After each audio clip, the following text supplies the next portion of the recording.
Hi, Casper. I've got a question. So if you go on vidIQ and you see a particular niche, but as you've mentioned before, it's a broad niche, but it's got low competition, high search volume.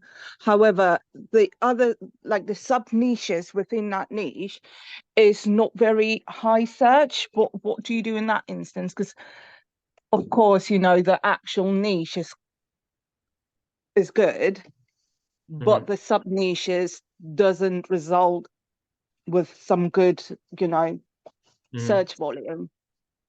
Do you so basically what probably happens is if you search for one specific term, you can see that there's a lot of search volume for it. But if you make the keyword that you are using in vidIQ or in Google longer, then naturally the search volume will go down, right? So I don't know Yeah. which niches you've been like looking for, what you've been filtering on, Okay, but I've got an example, like make money online. I know we've had a separate chat about that, but it's still showing really like I think it's scoring like 63 on vidIQ. And I Mhm, have actually found a channel that is like 5 or 6 months old and it's doing really, really well. mhm, But they are not sort of niche down, they sort of across making mhm, money online sort of situation. So I don't know, if that's a good call mhm. or whether or not I should just maybe just move away from it. Mhm. What I would do, Bernice, is actually what we just discussed with Lisa for the health channel, is not necessarily focus like on the vidIQ score and see how much search volume it has only when you put in longer keywords, but really look for like, okay, let's say you want to do the make money online niche, right? Make money online can be anything. It's super broad, right? It can be any business Yeah. model, any side hustle, any normal job even that is online.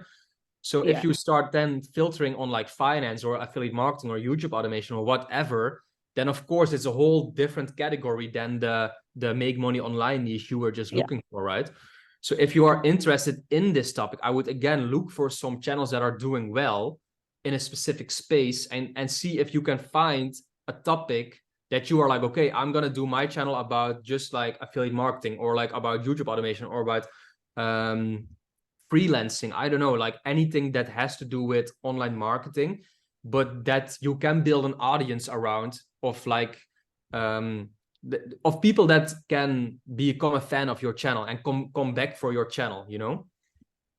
Yeah, sure. Um, Sorry, I was just gonna ask on now. I was gonna ask another question. Okay, not to worry.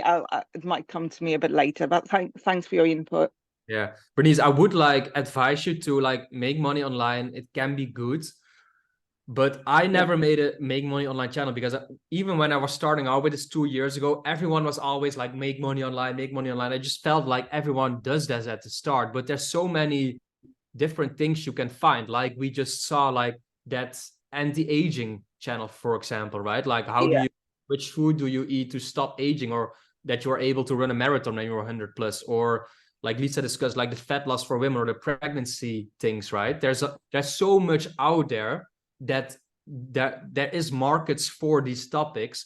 So I wouldn't cut yourself short and just focus on make money online, which everyone is doing in the whole world, you know? yeah, yeah.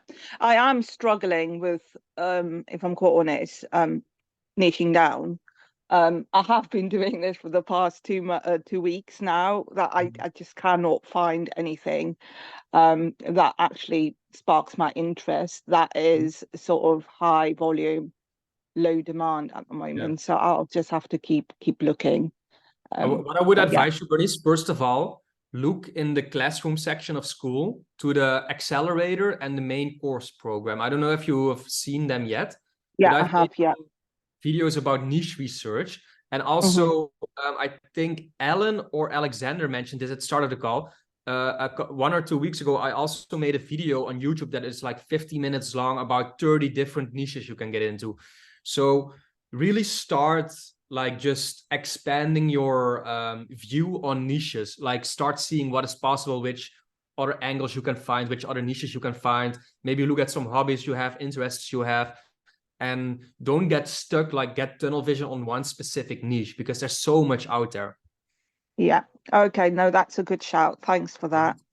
Please try to, like, for next week, make me an Excel sheet with some ideas that you have, and then we can look over them and see what makes sense to do or not. Okay. Okay. Amazing. Thanks, Casper.